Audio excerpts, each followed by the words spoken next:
Subscribe کیجئے ہمارے channel شاہد رضا اشرفی official کو اور بیل آئیکن کو پریس کیجئے جس سے آپ کو نئے نئے ویڈیو کی نوٹیفیکیشن ملتی رہے۔ تو ناظرین السلام علیکم ورحمۃ اللہ وبرکاتہ۔ آج کا بیان حضرت شاکر علی نوری کا بیان رہے گا یوم عاشوراء کے حوالے سے، تو پورا بیان ضرور سنیں اور اس پر عمل بھی کریں۔ تو چلیے بیان شروع کرتے ہیں۔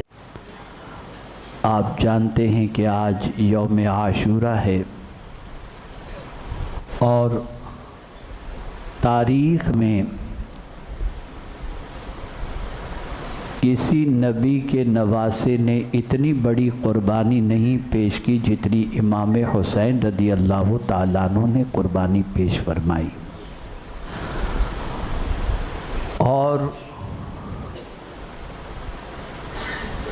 امام حسین رضی اللہ المولا تبارک و تعالی عنہ نے قیامت تک کے لیے آنے والی نانا کی امت کے لیے ایک عظیم مثال قائم فرمائی اور ایک عظیم حوصلہ عطا فرمایا، اور یہ بتا دیا کہ حق کے راستے میں جان دینے والا مر کر بھی ہمیشہ کے لیے زندہ ہو جاتا ہے۔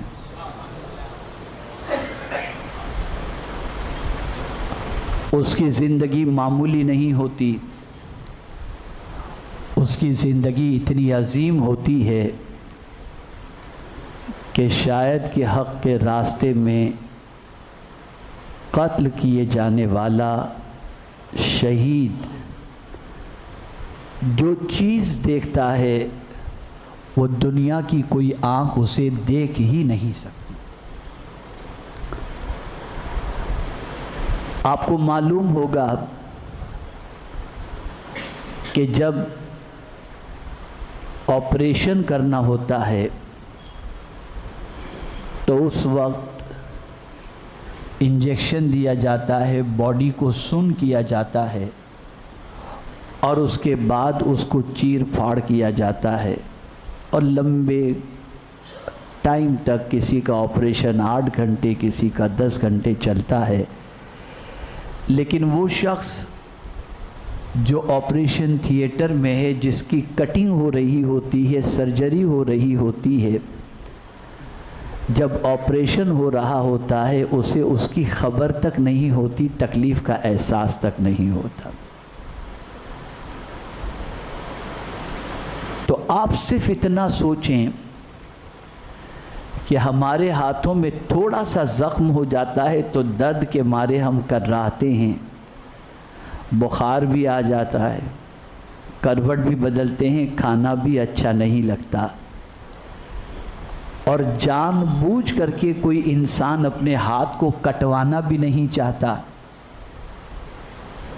پھر یہ کیا چیز دیکھ رہے تھے امام حسین کے کربلا میں، یہ جانتے ہوئے کہ مجھے تلواروں سے زخمی کیا جائے گا، نیزوں سے زخمی کیا جائے گا، تیروں سے زخمی کیا جائے گا، میرے جسم کے اندر تیر چبھیں گے، میرے ہاتھوں میں تلوار لگے گی، سب کچھ جانتے ہوئے کیا انہیں اس تکلیف کا احساس یا فیلنگ نہیں تھی، یا ان کے ذہن میں یہ بات نہیں تھی کہ مجھے اس سے تکلیف ہوگی؟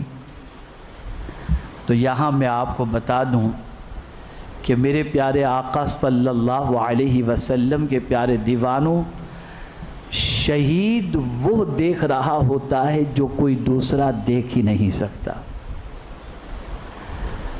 کیا دیکھ رہا ہوتا ہے شہید؟ ایک مرتبہ درود شریف پڑھیں۔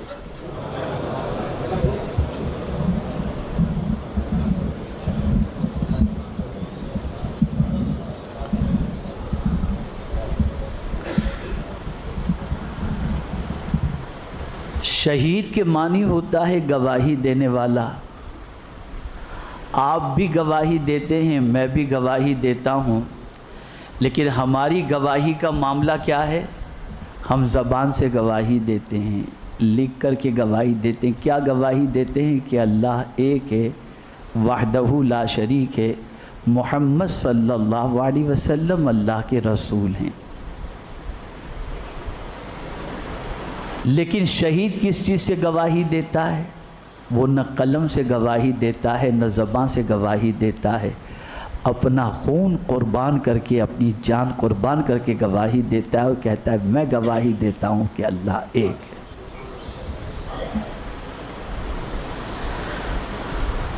آپ جانتے ہیں کہ شہید کیا دیکھ رہا ہوتا ہے؟ اللہ اکبر۔ ہم اور آپ یہ سمجھتے ہیں کہ شہید کو تکلیف ہو رہی ہوگی، تو سن لو آقا کریم صلی اللہ علیہ وسلم کے ارشاد کی روشنی میں شہید کو زخموں کی تکلیف اور روح نکلنے کی تکلیف بس اتنی سی ہوتی ہے جیسے کہ ایک چونٹی نے کاٹا ہو، بس اتنی تکلیف ہوتی۔ ہم اور آپ بن دیکھے خدا کی گواہی دیتے ہیں، اور شہید کا حال کیا ہوتا ہے؟ ادھر شہادت ہونے سے پہلے اسے خدا کا دیدار نصیب ہو جاتا ہے۔ اسی لیے کل بروز قیامت جنتیوں سے جب اللہ عز و جل پوچھے گا دنیا میں جاننا چاہتے ہو؟ سب کہیں گے نہیں، یہاں جیسا مزہ کہاں ہے، کوئی دنیا میں نہیں آنا چاہے گا،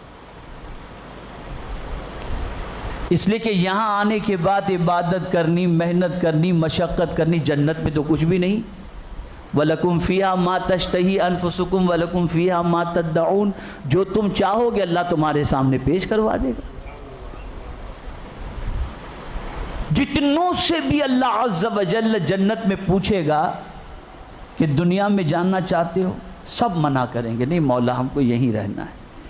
لیکن شہید سے پوچھیں گے تمہاری آرزو کیا ہے، تو کہیں گے مولا ہمیں دنیا میں دوبارہ بھیج۔ اب میں آپ سے پوچھنا چاہتا ہوں، ہمیں جو موت آئی یا آئے گی، اللہ بہتر جانتا ہے کس کی حال کس کی موت کس حال میں آئے۔ اللہ کرے کہ ہم سب کی ایمان پر اچھی طریقے سے موت واقع ہو، آج کے دن کے صدقے میں ساری امت کی موت اچھی موت ہو، ایمان پر موت ہو۔ لیکن اگر آپ میکزیمم لوگوں کو دیکھیں گے مرنے والوں کو، تو بستر پر مر جاتے ہیں، اٹیک آیا مر گئے، بیمار ہوئے مر گئے۔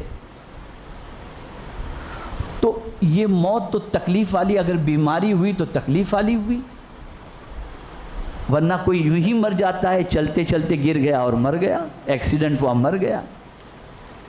شہید تو تکلیفوں کے بعد اسے موت واقع ہوتی ہے، اعضاء کاٹے جاتے ہیں۔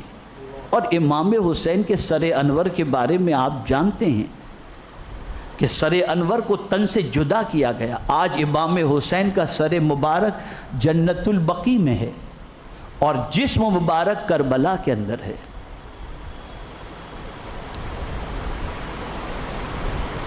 اتنی تکلیفوں کے بعد شہید یہ تمنا کرے گا مجھے پھر دنیا میں بھیج۔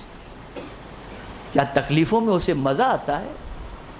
تو سنو، پوچھا جائے گا شہید سے دوبارہ دنیا میں جانے کی تمنا کیوں کر رہا ہے؟ سب تو دنیا میں جانے کی تمنا نہیں کرتے، سارے جنتی، تو دنیا میں جانے کی تمنا کرتا ہے۔ تو شہید جواب دے گا مولا جو مزہ تیرے نام پر جان دینے میں ہے وہ مزہ ہمیں جنت میں بھی نہیں آتا۔ یہ ہے اس لیے کہ ادھر جسم سے روح نکلی، ادھر پروردگار کا دیدار نصیب ہو جاتا ہے۔ یہ شہید کا مقام کوئی معمولی مقام نہیں ہے۔ شہادت شہید وہ دیکھ رہا ہوتا ہے جو کسی کی آنکھ نہیں دیکھ سکتی، اور اس مقام تک پہنچنا یہ آسان کام نہیں ہے، اس کے لیے تربیت کے مرحلوں سے گزرنا پڑتا ہے۔ اب آئیے میں تھوڑا سا سمجھاؤں آج کے دور کے حساب سے کہ قرآن نے کامیاب کسے بتایا۔ اللہ فرماتا ہے قد افلح من تزکا، بے شک مراد کو پہنچا وہ جو ستھرا ہوا، جو ستھرا ہو گیا، کفر سے ستھرا ہوا، شرک سے ستھرا ہوا، گناہوں سے ستھرا ہوا، جس نے اپنے آپ کو پاک کر لیا، ہر آلائش سے، ہر گندگی سے اپنے آپ کو پاک کر لیا، جو ستھرا ہوا وہ کامیاب ہو گیا۔